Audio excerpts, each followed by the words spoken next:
हरियाणा में विधानसभा चुनावों की तारीखों में बदलाव है वो हो चुका है। इस वक्त ज्यादा बातचीत करने के लिए हमारे साथ भारतीय जनता पार्टी के प्रदेश अध्यक्ष मोहनलाल बड़ोली जी मौजूद है। सर, एक बड़ी जीत है वो आपकी हुई है। चुनाव की तारीखों में बदलाव आप कह रहे थे कि होना चाहिए क्योंकि छुट्टियों का जो दौर है वो शुरू होने वाला था। क्या कहना चाहोगे? फेस्टिवल सीजन है वो शुरू हो चुका था। ये जीत हरियाणा प्रदेश की जनता के वोटरों की जीत हुई है। ये मेरी जीत नहीं है, ये लोकतंत्र की जीत है। लोकतंत्र में विश्वास रखने वाले लोगों की जीत है। और मैं ये जो 1 अक्टूबर की बजाय 5 अक्टूबर को मतदान और 8 अक्टूबर को मतगणना का जो डेट में परिवर्तन निर्वाचन आयोग ने किया है, मैं निर्वाचन आयोग का धन्यवाद करता हूं, आभार प्रकट करता हूं। और जिस प्रकार से कांग्रेस पार्टी ने बयानबाजी की है, मैं कांग्रेस पार्टी के लोगों को भी कहना चाहता हूं कि कांग्रेस पार्टी ने हमेशा से ही लोकतंत्र को कमज़ोर करने का काम किया, लोकतंत्र को ख़त्म करने का काम कांग्रेस ने किया है। कांग्रेस ने लोकतंत्र को ख़त्म करके इस देश में इमरजेंसी तक लगाने का काम किया है। लोकतंत्र की विरोधी पार्टी कांग्रेस पार्टी है। इसी प्रकार से वो इस प्रकार की बयानबाजी की है।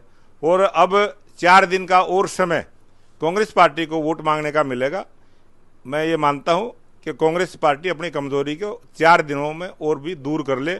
और हरियाणा प्रदेश की जनता ने मन बनाया है कि इस विधानसभा चुनाव में स्पष्ट बहुमत की सरकार भारतीय जनता पार्टी की बनेगी।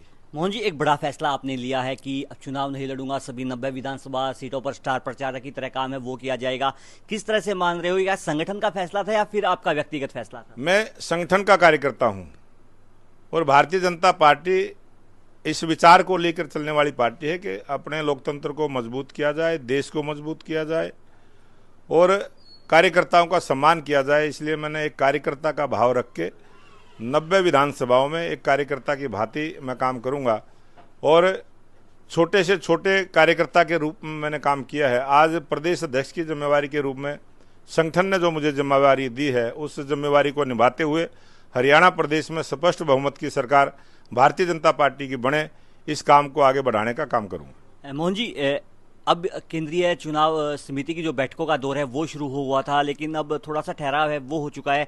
कब तक टिकटों का वितरण है वो हो जाएगा? क्या 1 या 2 दिन में टिकटें हैं वो आ सकती हैं उम्मीदवारों की?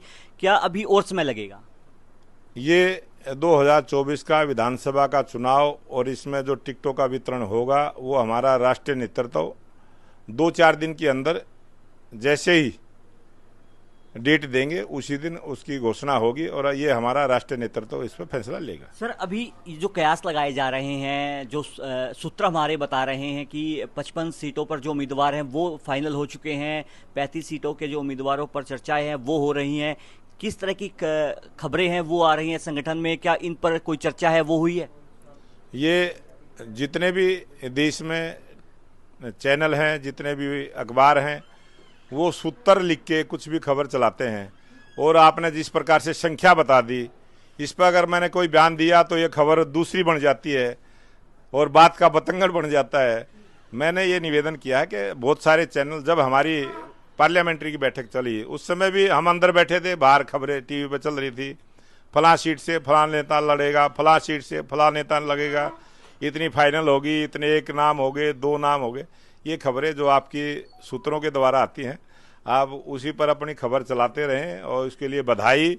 आपकी खबरों में दम होता है, आपकी खबरों पर लोग विश्वास करते हैं, उसका मैं सम्मान करता हूं। सर, क्या पुराने चेहरों पर दोबारा से दाव है वो खेला जा सकता है? ओम प्रकाश धनखड़, कविता जैन, कैप्टन अभिमन्यु, रामविलास शर्मा, बड़े चेहरे हैं। क्या एक बार फिर वो मैदान में चुनाव लड़ते हुए दिखाई देंगे या फिर उनको चुनाव से दूर रखा जाएगा? हमारे प्रदेश के सभी बड़े चेहरे चुनाव लड़ेंगे और सभी को मौका मिलेगा।